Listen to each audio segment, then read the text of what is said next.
Cette conférence de presse intervient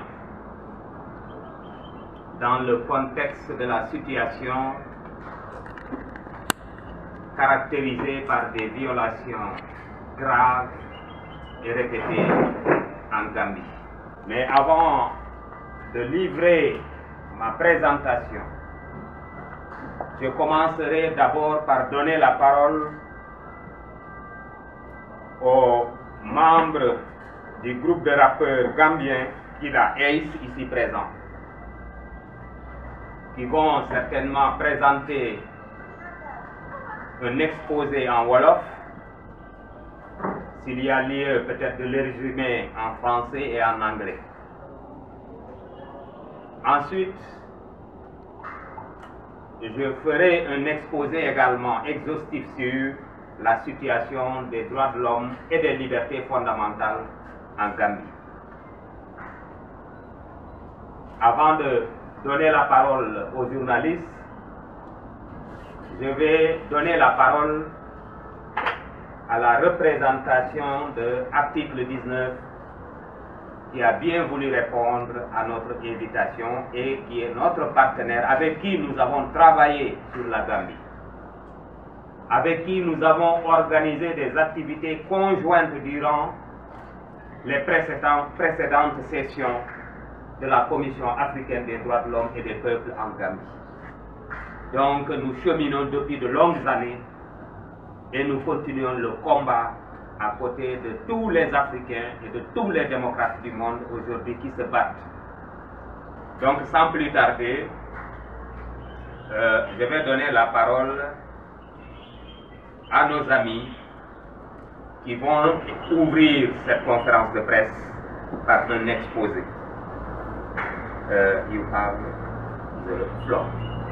Thank you very much.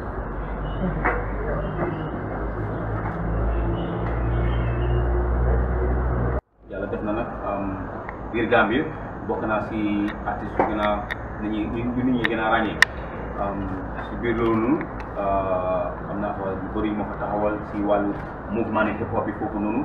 taxawal naa fa benn mouvement bu tuddati Cypher bu nga xamante ne moom dañ daan organiser ay show chaque weer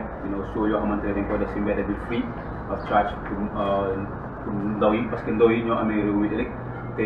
dañ gis ne Gambie ndaw yi dañ war a am fu ñoo mën a wanee seen talent bokkoon na si lu tax ñu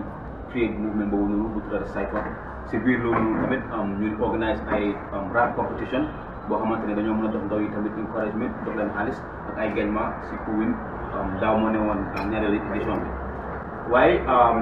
bu ma nekkee artiste ma gis ne man lu ma war as an artiste wala lu ma war comme gannaaw bu ma nekkee hip hop artiste mooy bokk na si mooy ma taxawal askan bi te artiste bu ne yaakaar naa ne nit ñi am na yaakaar bu rëy si yow muy artiste bi loolu moo war doon bu yàgg si gannaaw ma génnee benn wéy bu tudda ku bokk si gétt gi ku bokk si gétt gi naan si meew mi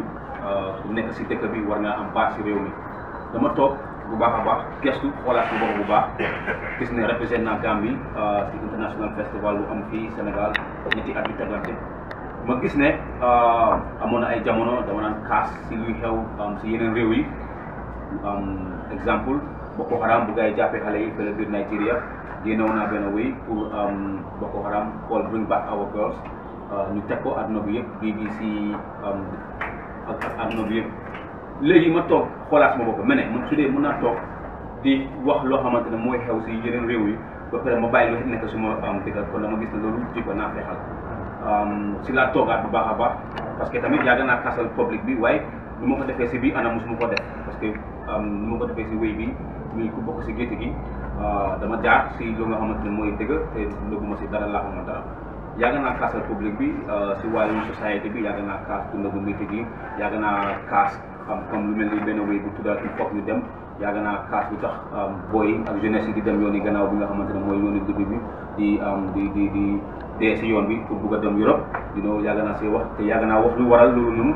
ma toog nag ne comme na ni waxtu dafa jot pour am loo xamante ne moom la ñu taxaw pour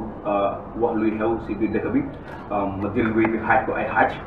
bokk na si mooy freedom of speech mooy ñëpp xam nañ dëkk bi mu mel biir Gambia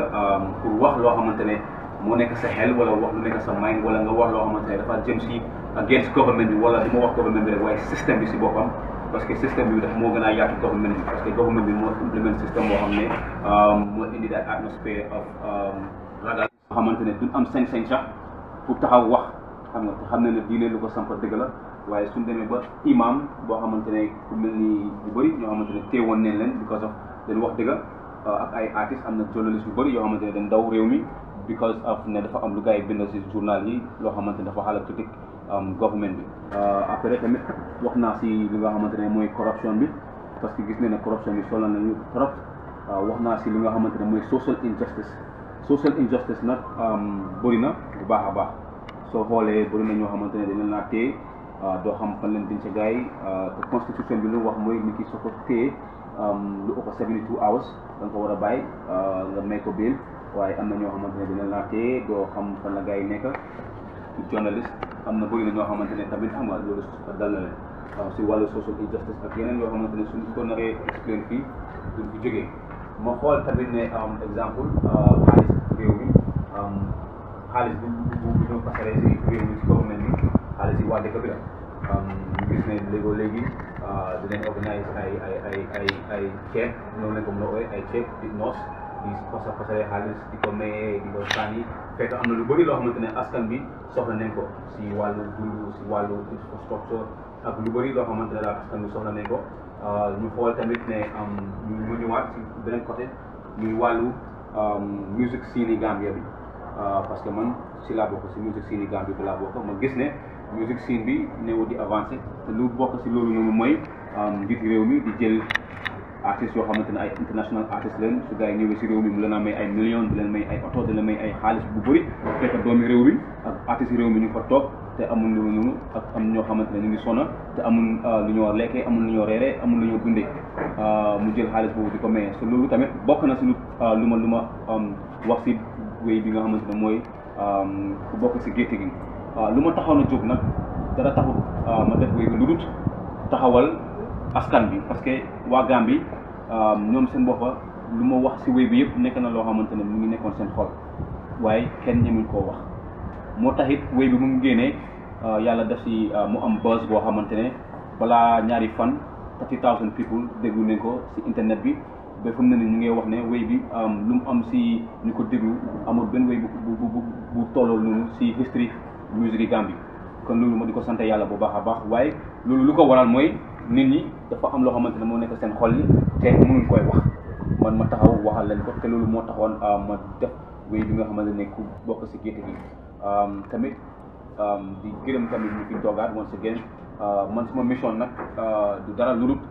kaasal lu nga xamante ne mooy waa Gambie wax loo xamante ne moo nekk seen xel wax lu nekk seen xol parce que neexul ba neex nga nekk sa biir dëkk te doo mën a wax lu nekk sa xel doo mën a wax lu nekk sa mind te nga bokk si réew mi même soo neewul Gambien te nga nekk biir réew yi Gambie sax yaakaar naa ne war ngaa mën a am baat si réew mi bu ma defee wéy bi Dakar laa ko arrêté ma dugal ko bu ma ko dugalee si laa dem Gambie bala ma àgg a Gambie fekk wéy bi yàlla def na law na comme safara buy taal mu law ma dem Gambie bu ma àggee Gambie nag dama dem laaxu parce que xam naa situation ni Gambie xam naa nu fa demee si laa dem bu ma àggee nag si la nekk di oo sama jabar mooy ñu tudda NIA mooy National Intelligence Agency mooy secret police agency bi biir Gambie ñu doon oo suma waa management ak ñoo xamante ne jege nañ ma di oo suma jabar di ko threaten di ko naan ana sa jëkkër fu mu nekk wax xamal ne moom pare na Gambie yow foo nekk si laa liggéey suma jabar pour mu jógee si kër gi mu ut fu ma ko laax pour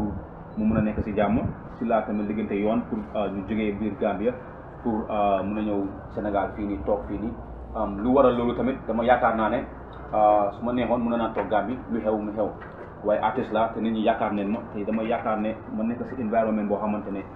fu dinaa fa mën a am suma jàmm pour continuer suma mission bi nga xamante ne moom la nit ñi soxla pour ma continuer mooy pour ma waxal waa réew mi waaye koo xamante ne téye nañ ko noxa nañ ko ba mu bugg a dee ba tëj gémmiñam bi ba làmmiñam du barkeewaat wala koo xamante ne laaxa nañ ko kooku du dootoo mën a waxaat loolu moo taxoon ma jógee Sénégal loolu moo tax ma jógee Gambia pour ñëw Sénégal pour mun a nekk si peaceful environment ma continuer suma mission bi ba yàlla def nag ma mun a delluwaat Gambia. Good evening, everybody. The Secretary General of RADO, the United Nations High Commissioner, Article 19, and everybody that's in the house. Saying hello to my fellow rappers in the building. I see Simon in here, who is a very influential activist. The main reason for this press conference is to shed more light on the situation for my beloved country, which is the Gambia. The situation which led to me and my family and my management to escape the Gambia to seek refuge here in Senegal. Simply because I chose to stand up and speak for my country. I chose to stand up and speak for the rights of the normal Gambian. I would like to first introduce myself as an artist. My name is Ali Jam, aka Killer Ace. Killer Ace stands for Killer on the Mic, Ace in rap. I am a Gambian rapper and an activist. Since beginning my career, it's always been my mission to speak up for my people. It's always been a mission for me to speak up for the whole entire Gambian population concerning the issues that's happening, from the poverty to the freedom of speech to situations like the Backway situation where brothers are losing their lives in Europe. So it's been my main ambition as an artist to represent and speak up for my person. But until recently, I felt that enough is enough, and it's about time that somebody actually speaks on the real situations in the Gambia. Situations such as the lack of freedom of speech, the social injustice, police brutality, and so much other things that are going on in the Gambia. That's why I came out with a song called Kuboka Segetegi, Nancy Melmi, which is a song that is meant to represent the people and speak out against main key subjects such as freedom of speech. As we all know, in my beloved country, freedom of speech is limited. So I decided that it's about time that somebody represents the Gambian people and speak up what's in their hearts. The song that actually brought hope back to the Gambian people, gave courage to the Gambian people, and is giving people hope that this is their country, and Gambians as whole should have the right to actually speak what's on their mind and should be free to have freedom of expression, etc. ñaari fukki ak benn at ak benn fan bu Yaya Jammeh nekk ci pouvoir musul am alternance. Loolu dafa wone rek que Gambie amul démocratie, Gambie amul état de droit. Loolu nag bu ñu ci passé damay jokk kaddu gi aussi sama naataango ñi nga xam ne mooy article 19. Je vais donc donner la parole à la délégation de article 19 avant de présenter rapidement ma communication et laisser les journalistes poser des questions. Donc, madame, vous avez la parole. Merci beaucoup, monsieur Mbodj. Merci beaucoup à toute l'assistance venue pour la célébration des 21 ans de l'arrivée au pouvoir du président Yaya Jammeh. 21 ans qu'il est au pouvoir et un jour, et il n'y a rien à célébrer à part des victimes, à part des morts, à part des disparitions, à part des gens qui ont été torturés, que ce soit des journalistes, que ce soit des jeunes, que ce soit des imams, comme il l'a dit, que ce soit des vieux, toute personne qui a eu à se prononcer ou tout simplement donner un avis divergent ou suspecté d'être contre le régime est soumis à la répression du régime de Yaya Jammeh. La préoccupation d'article 19 en tant qu'organisation qui travaille sur la liberté d'expression est que, comme il l'a dit, personne ne peut s'exprimer en Gambie. Tout ce qu'on dit peut être pris ou fait contre vous, que ce soit subversif ou que le régime juge que vous êtes contre le régime et vous êtes soumis à la répression, à des arrestations arbitraires, au-delà des 72 heures, à une disparition forcée. Vous êtes arrêté chez vous par des hommes sans mandat. Au-delà de toute procédure légale, vous disparaissez et personne ne vient vous chercher. Et votre famille même n'ose pas faire des déclarations publiques, n'ose pas ouvertement s'en prendre au gouvernement ou aux forces de l'ordre de peur de la répression. Vous êtes arrêté, vos droits sont complètement déniés, mais votre famille va essayer de faire profil bas pour essayer juste de vous faire libérer et de ne pas faire de vagues. On est vraiment dans un système où on ne comprend rien. Les gens ont leur droit à Bafoué, mais ne réclament pas de droit. Ils veulent juste avoir la paix, ils veulent juste ne pas se faire voir comme quelqu'un qui est subversif ou quelqu'un qui contrôle le régime. On a des cas de journalistes qui sont ici ou bien beaucoup, qui n'ont même pas écrit qui ont écrit que la vérité, qui n'ont pas dit de choses contre le gouvernement, qui ont écrit des faits sur des faits de société et qui ont été arrêtés, détenus, avec des procès qui peuvent durer 10 mois. Des journalistes ont été arrêtés en janvier 2014 et le procès est allé jusqu'en novembre 2014 parce qu'ils avaient écrit que des jeunes du parti du président ont fait défection pour aller rallier l'opposition. Ils ont publié le lendemain un démenti du parti, mais pourtant ils ont eu un procès de 10 mois. On ne comprend pas, c'est vraiment au-delà de toute procédure légale. Le système judiciaire est contrôlé par le pouvoir. Le juge de la Cour suprême est nommé par le président. Dans une cérémonie, il ne s'en cache pas, il donne des ordres. Ce juge-là, il est arrivé, c'est un Pakistanais tout dernièrement, qui a quitté le pays et qui, depuis le Pakistan, a admis qu'il a fui parce qu'il était en opposition avec Yahya Jammeh et que beaucoup des cas qui ont fait appel à la Cour suprême, la Cour d'appel et puis le jugement à la Cour suprême,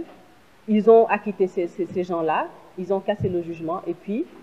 il a été puni pour ça et donc il a été obligé de fuir. Un juge pakistanais, un très grand juge qui a admis cela publiquement à l'international, vous donne le niveau de répression et le contrôle du pouvoir judiciaire par le président. Comme je disais, nul n'est à l'abri. Des journalistes, la répression aveugle, des gens qui ont été impliqués dans le coup d'État du 30 décembre. Ces personnes-là, certaines personnes ont été tuées, d'autres personnes ont pu fuir le pays. Mais pour vous dire, la répression ne s'arrête pas là. Les gens ont du mal à s'engager, les gens ne disent rien contre le régime parce que la répression ne s'arrête pas à vous. Leurs familles ont été arrêtées. La maman d'une des personnes impliquées dans le coup d'État de 64 ans et son père de 67 ans sont arrêtés depuis janvier 2015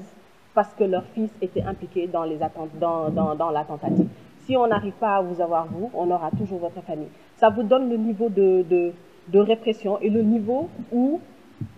personne ne va se prononcer parce qu'on peut prendre le risque de parler, nous. Mais si votre père peut être arrêté ou torturé pour ce que vous avez dit, si votre mère peut l'être, si votre frère peut l'être, comme il a dit. Lui, il a sorti une chanson. Sa femme a été appelée, son manager, tout le monde. Et il n'était pas obligé de fuir tout seul, il a été obligé de fuir avec une partie de son équipe. Voilà. Les tortures. Les forces de l'ordre vous arrêtent au-delà et en toute impunité. Ils vous arrêtent pour quel motif, on ne sait pas. Ils peuvent arriver, fermer une radio, Taranga FM, pour aucun motif, aucun ordre judiciaire, et il n'y a pas de répercussion. Il y a une Impunity Act en Gambie qui fait que les forces de l'ordre qui ont utilisé la force dans une manifestation publique ne sont pas tenus responsables. Ils peuvent être graciés ou pas poursuivis sur ordre du président. Ça veut dire une totale impunité des forces de l'ordre qui ne rendent compte à personne et qui font ce qu'ils veulent, qui vous battent, qui vous torturent et personne ne viendra leur demander de compte et vous avez juste envie de faire profil bas et de ne pas avoir affaire à eux. Il y a autre chose, la législation, la répression s'étend en ligne. Internet est contrôlé. Ce que vous pouvez dire sur Internet peut être retourné contre vous. Des commentaires sur Facebook, ils contrôlent absolument tout. La législation par rapport à la diffamation, la diffusion de fausses nouvelles. Les journalistes sont poursuivis sur ce motif fallacieux. Diffusion de fausses nouvelles, diffusion de fausses informations, donner des fausses informations aux fonctionnaires. Tout ça, ce sont des délits qui sont dans le code pénal et qui font que vous pouvez être poursuivi. De même que le discours en ligne, ce que vous pouvez dire sur Internet, ici, les commentaires qu'on fait sur les réseaux sociaux, tout ça peut se retourner et vous pouvez être poursuivi pour ce genre de détails. Et donc, la tendance, c'est préoccupant parce que la tendance n'est pas prête de se renverser. Le régime ne montre aucune ouverture. Ce qui est plus préoccupant au-delà de toutes ces violations, c'est l'opacité. On ne sait pas à qui parler en Gambie. Les autorités ne sont pas ouvertes. On ne sait pas par où passer. On va dire à un moment, pour tel ou tel président, on va passer par tel pays qui a un allié qui va pouvoir parler, on va pouvoir obtenir ça, on va passer par les mécanismes internationaux, on va passer par l'ONU, on va passer par l'Union africaine par la CEDEAO, en Gambie, il n'y a rien à faire. Les décisions de la CEDEAO s'accumulent. Il y a au moins 3 décisions de la CEDEAO à propos des disparitions de Chief Mané, à propos de la mort de Deda Aidara, un journaliste qui a été tué en 2004, à propos de plusieurs cas, et le régime ne répond pas. Les résolutions de la Commission africaine s'accumulent, la Gambie ne répond pas, aucune bonne volonté, aucune ouverture, aucun discours, à part la rhétorique sur les homosexuels, à part la rhétorique sur l'anti-Occident, je ne sais pas comment on dit ça, sur l'anti-occidentalisme, un discours populiste qui noie complètement le poisson, qui détourne le débat. Le vrai problème, ce n'est pas les Européens, ce n'est pas les homosexuels. Dans nos pays, on sait bien que les homosexuels vont se cacher.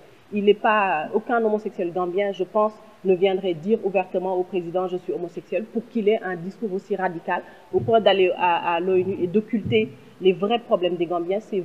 propres violations des droits basiques des Gambiens, des simples citoyens gambiens, pour parler des homosexuels. C'est un discours avec son discours de panafricanisme qui noie le poisson. C'est un gars complètement, c'est de l'hypocrisie. Les vrais problèmes sont là. Il ne respecte rien, ni la vie, ni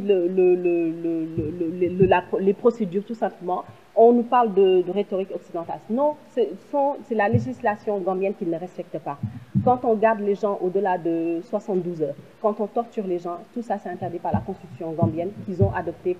que lui-même a fait valider. Donc je vois mal en quoi le discours des Occidentaux vient faire là-dedans. Ils ne respectent rien. Et la tendance n'est pas près de se renverser et on est vraiment préoccupé. On ne sait pas par quel bout prendre la chose, on ne sait pas quoi faire. Et ça, c'est la préoccupation. Et ça, c'est la réalité après 21 ans de pouvoir du président Yaya Jammeh. Et voilà, donc nous célébrons ces victimes, les morts, les disparus, les journalistes torturés, maltraités, battus, disparus comme Chief Mané, comme Deda Aidara et comme plein d'autres gens. En laissant la parole à M. Botte et en vous remerciant, juste pour essayer d'être bref et le laisser développer d'autres aspects de la situation des droits humains en Gambie. Je vous remercie.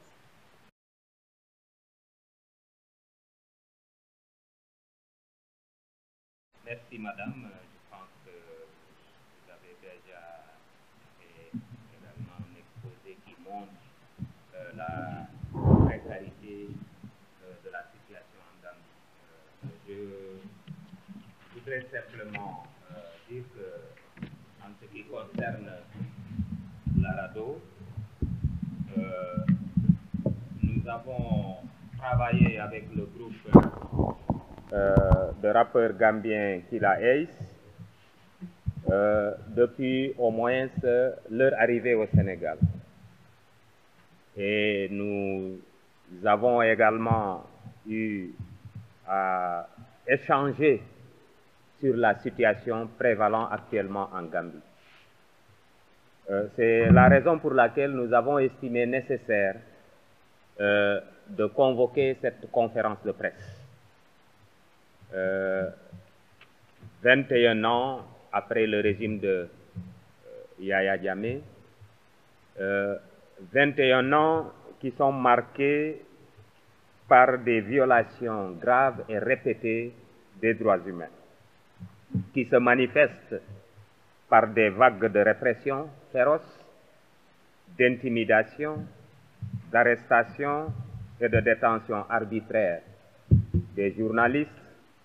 des défenseurs des droits humains, des artistes et leaders d'opinion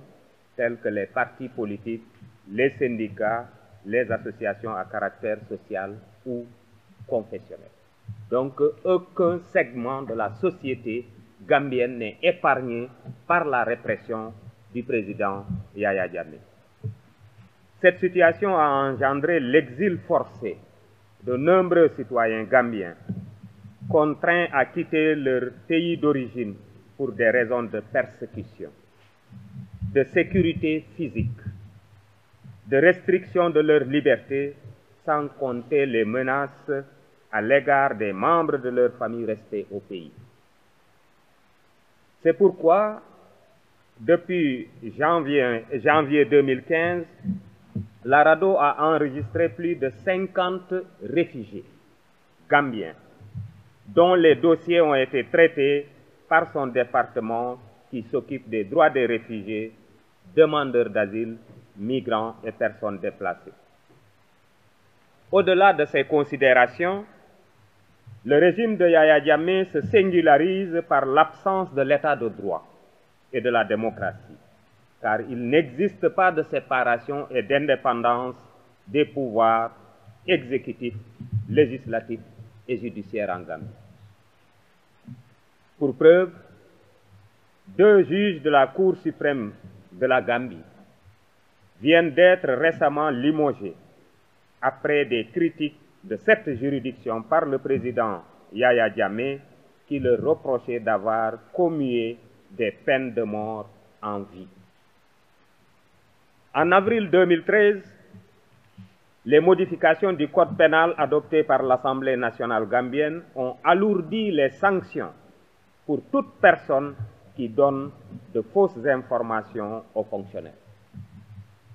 L'article 114 modifié fait passer l'amende de 500 dalasi, environ 13 $, et d'une peine de 6 mois à 5 ans de prison avec une amende de 50 dalasi, à peu près 1293 $. Une nouvelle loi sur Internet, elle vient d'en parler, adoptée en juillet 2013, précise qu'aussi bien les utilisateurs d'Internet que les journalistes et les blogueurs coupables de diffusion de fausses nouvelles sont passibles d'une peine de 15 ans de prison et d'une amende pouvant atteindre 3 millions de dalasi ou 74 690 $. En raison de la répression violente des voix dissidentes, un climat de peur s'est installé et incite les journalistes, les défenseurs des droits humains et les citoyens à se murer dans le silence ou à fuir le pays. Face à la gravité de cette situation de violation grave et flagrante des droits humains dans un pays qui abrite le siège de la Commission africaine des droits de l'homme et des peuples, pourtant principal mécanisme africain de promotion et de protection des droits humains, les organisations de défense des droits humains, dont la RADDHO, article 19, pour l'Afrique de l'Ouest, se sont activement mobilisées pour la délocalisation du siège de la CADHP jusqu'à ce que la répression et l'impunité en Gambie cessent. Par ailleurs, en dépit de nombreux appels de la communauté internationale, régionale, des organisations intergouvernementales, des organisations non gouvernementales africaines de défense des droits humains pour le respect du moratoire sur la peine de mort en Gambie, le président Yaya Jammeh ne cesse de proférer des menaces d'exécution de personnes soupçonnées d'avoir participé à la tentative de coup d'État de décembre 2014. On se rappelle qu'en août 2012, le président Yaya Jammeh avait ordonné l'exécution de 9 personnes condamnées à mort, dont une femme de nationalité sénégalaise. Depuis lors,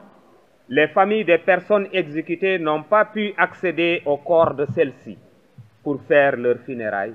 conformément à leur religion et telle que recommandée par les traités régionaux et internationaux relatifs aux droits humains auxquels la Gambie est partie.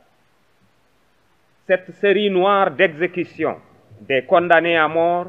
vient corroborer la récurrence des violations graves des droits humains et des libertés fondamentales en Gambie. wax lu am ci dëkk jàmbur yi te ma am lu nekk suma kanam te waxuma ko te il m'a aussi expliqué que Yaya Jammeh, quoi qu'il en soit, il n'est pas appelé à rester au pouvoir éternellement parce qu'un être humain qui est appelé à mourir tôt ou tard. Donc imagine-toi que Yaya Jammeh quitte le pouvoir, un autre vient avec un système démocratique qui s'installe. Comment oserons-nous critiquer ce gars-là alors qu'on n'osait pas critiquer Yaya Jammeh? Donc il faut qu'on prenne les choses en main dès maintenant pour qu'ils comprennent que nous avons notre mot à dire par rapport à la marche de notre pays.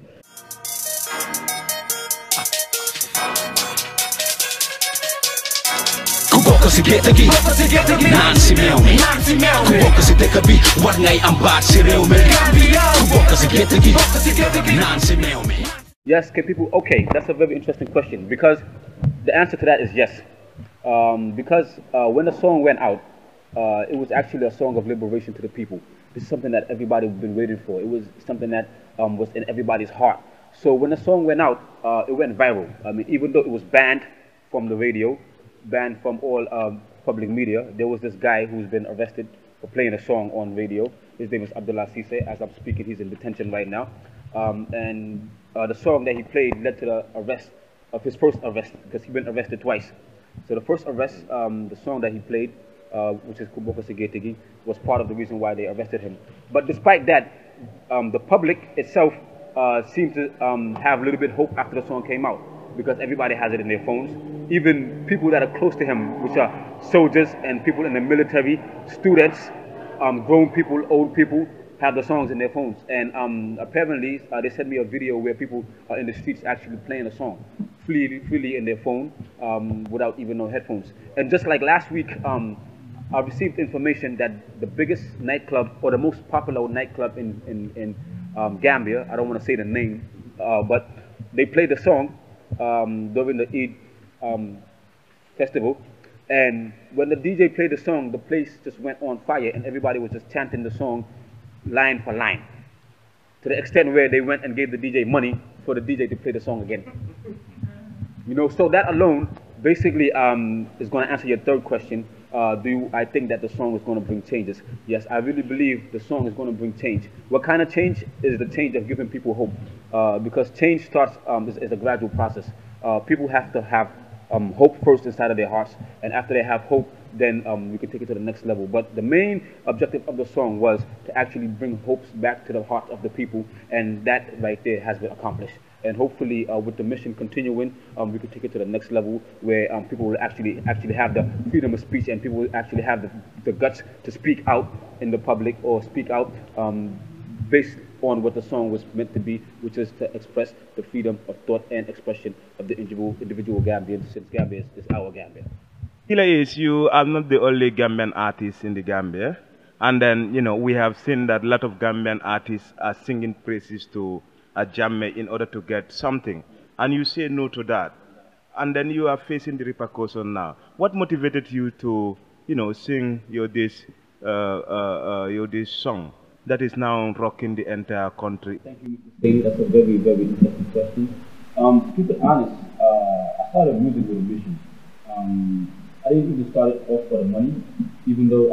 it plays a big part in the sense that I have a family and people to take care of. But like, I had a mission, and the mission is actually to represent and speak for the people, no matter what the price is. You know, to keep it honest, I went to the extent of actually was willing to sacrifice myself to stay in Gambia and get arrested, until I got advice from people close to me, my mother and a lot of people told me that's not a smart thing to do. Don't stay in Gambia. If you stay in Gambia, that's where your mission is going to stop. If you get arrested, etc., that's where your mission is going to stop. So you might as well don't act like you're the brave guy, and go to an atmosphere where you can be free enough to express your thoughts. So yes, like you said, Gambia has many artists, and many artists, you know, do songs and praise for the president. But to me, that wouldn't last, because if I do a song for the president today and he's not there the following year, then the next president comes. Basically, I'm a hypocrite. And I don't want to be a hypocrite in front of my people, because the president is going to go, but the people are going to stay there forever. So at the end of the day, so I would rather represent the people and get respect from the people than to sing for one particular person who's going to go and not even going to come back. And the person that's actually there, I'm not even in support of his policies and what he's doing. So it would actually be hypocritical for me to do songs for money to feed my family while the people suffer. And do you think that your stay in Senegal here will have a direct impact on your fans in the Gambia? Okay, they say Senegal and Gambia. Senegal and Gambia, the only difference between Senegal and Gambia, the biggest difference is democracy in Senegal, which is not in Gambia. And two, the French and the English barrier. But apart from that, Gambia is just like the next door neighbor. So I really believe that anything that Senegal does has a direct impact in Gambia. Example, when they close the border, we face it. The businessmen face the consequences. People face it because it's one family. Media in Senegal is more wide, more diverse, and has more exposure than Gambia. 95% of the Gambian population don't watch the national TV. They watch Senegalese TV, TFM, Dozes TV, etc., etc. I mean, I went to GRTS one day, and I saw the staff of GRTS watching Senegalese TV. You understand? Like, okay, okay, you see? So basically, with the right things, with things done in the right way, without me losing my mission and losing my focus, if I continue what I'm doing, I can have an impact anywhere in the world. As long as I'm not in the South, I can have an impact. You know, so thank you very much. I hope it can. People suffer, things get tougher, days get rougher and rougher. More tax boy di dem back where we gonna keep on losing our brothers. ci diggante janvier 2014 ak léegi recensé nañu lu mot juróom fukk yi nga xam ne ay Gambien ñu ñëw RADDHO ñi defar leen ay dossier ñooñu bu ñu ñëw RADDHO am na ñi nga xam ne jaaruñu RADDHO donc ce qui veut dire que janvier ba léegi rek ñi fi ñëw peut-être que am na encore lu ëpp loolu jaarul RADDHO dem na Altidine wala Amnesty am na sax ñi nga xam ne du ñu jaar sax ci ay organisation de droits de l'homme xëy na peut-être ñooñu sax ñoo ëpp ñi nga xam ne ñuy jaar fii loolu dafa wane ne rek tey même par exemple Gambie ñi fi waroon nekk yore koom-koom ak développement Gambie ñoom ñëpp dañuy génn Gambie parce que mënutuñu fa dund.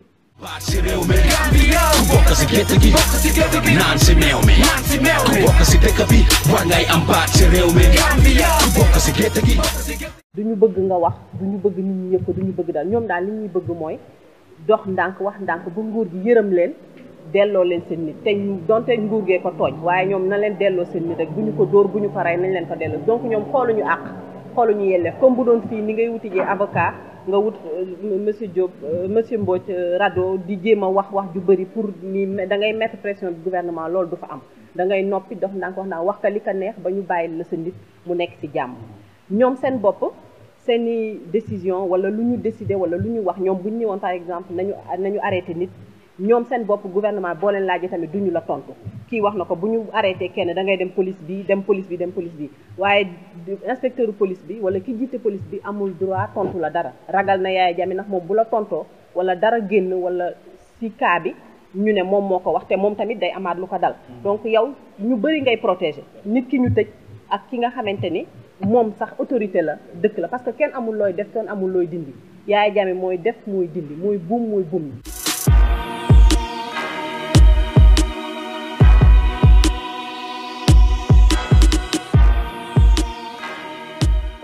mot na ñaari fukki at ak benn mu ngi ci pouvoir bi te wax naa ko bu mu nekkee ci pouvoir ba léegi musul am li ñuy wax alternance c'est-à-dire que même bu organiser élection moom ci boppam élection yu muy mujj organiser dafa wax ne sax du def campagne électorale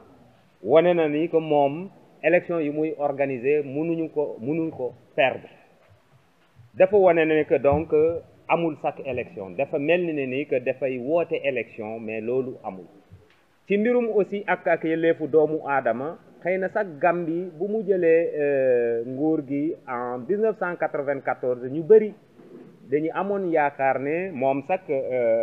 groupe rappeur bi ñu nekk ci ñu dem nañu ba foog na ne ni que moom ak Thomas Sankara presque lu muy woote benn lañ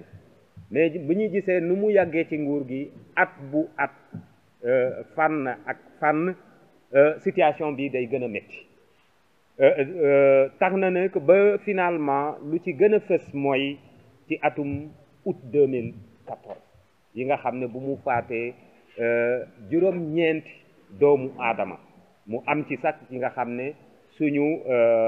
benn compatriote bu tudd Samb yi nga xam ne dañu ko faatu ci juróom-ñeent yooyu foofu la ñu commencé vraiment gis li nga xam ne mooy vrai visage Yaya Jammeh ñun ñi nga xam ne ay organisation des droits de l'homme di xeex ci biir Afrique yàgg nañu waxtaan ci affaire mbirum Yaya Jammeh te yàgg nañu aussi woote pour que nit ñi ñu fexe ba Yaya Jammeh respecté ak yelleefu doomu aadama mais il a fallu ñu toog lu mot ay 20 ans pour que ñu commencé ñu dégg bu ñu commencé dégg d'ailleurs ci suñu appel yi ñu doon def mooy RADDHO article 19 Amnesty International le gouvernement ñi mel ni par exemple Londres gouvernement Grande-Bretagne États-Unis ak yeneen dëkk yu mel ni France ñu commencé génn ci Yaya Jammeh ñu commencé wax ne Yaya Jammeh na respecté ak yelleefu doomu aadama foofu la jaar ba démissionné li ñuy wax Commonwealth mu dem encore ba mu yàgg finalement mu ne moom sax day démissionné ci Union africaine parce que même Union africaine état africain ñu ko doon jàppale ñëpp génn nañ ci moom parce que xam nañu ni que Yaya Jammeh faalewul kenn même décision yi nga xam ne commission africaine madame wax na ko jël na ko CEDEAO jël na ay décision cour CEDEAO rendre na ay décision mais amul benn décision bu Yaya Jammeh exécuté loolu dafa wone ne rek Yaya Jammeh àndul ak kenn boppam rek la ànd moom mooy président moom moo yore justice moom moo yore parlement moom moo yore mbéy mi moom moo yore napp ji moom moo yore yépp boo demoon Gambie tey même ceeb moo koy yore même commerçant yi c'est-à-dire que mooy doxal ay prime commerçant yi mooy dicté lu mu bëgg loolu nag dafa mel ni rek ci jamono bu ñu nekk ñun li ñuy def rek mooy que toujours danañu wax lu xew Gambie te danañu dem ba biir Gambie dem nañu ba ci biir Gambie def ay déclaration bi ñu def état yi ñi ngi toog commissaire ñi nekk ci commission africaine ñi ngi toog ñi jógee bitim réew ñu ngi toog ñëpp dañu waxoon ne duñu génn Gambie mais ñun dañuy continuer di xeex loolu te yaakaar nañu ni Yaya Jammeh bu changé wul nu muy doxalee fii ak fin 2016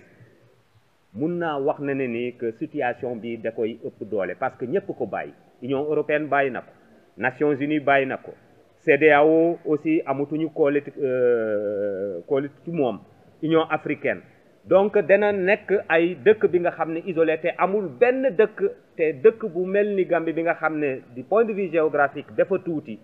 ci koom-koom aussi amul koom-koom day dem ba étouffé wu lu muy étouffé nag mooy que même population bu nekk Gambie léegi day fipp gis nañu ni que léegi ay jeunes yi parce que kii lu tax mu fippu parce que dañuy egg ci situation yi nga xam ne seuil critique bi nag moo koy yóbbaale bu changé wul doxalin. naan si meew mi ku bokk si dëkk bi war ngay am baat si réew mi ku bokk si gétt gi nekk si gétt gi war ngay naan si meew mi ku nekk si dëkk bi bokk si dëkk bi war a am baat si réew mi ful dëkk yow ñu ne kenn du wax du imam du artist du journalist mais lu tax we can't really speak what's on our mind nga wax lu nekk sa mind all of a sudden it's a crime doo mun na wax about the injustices going on all the police brutality which is so wrong can't talk about the corruption I swear the flow goes on seen xaalis bu ñooy pasare oh it's so wrong ku bokk si gétt gi naan si meew mi ku bokk si dëkk bi war ngay am baat si réew mi ku bokk si gétt gi naan si meew mi ku bokk si dëkk bi war ngay am baat si réew mi ku bokk si gétt gi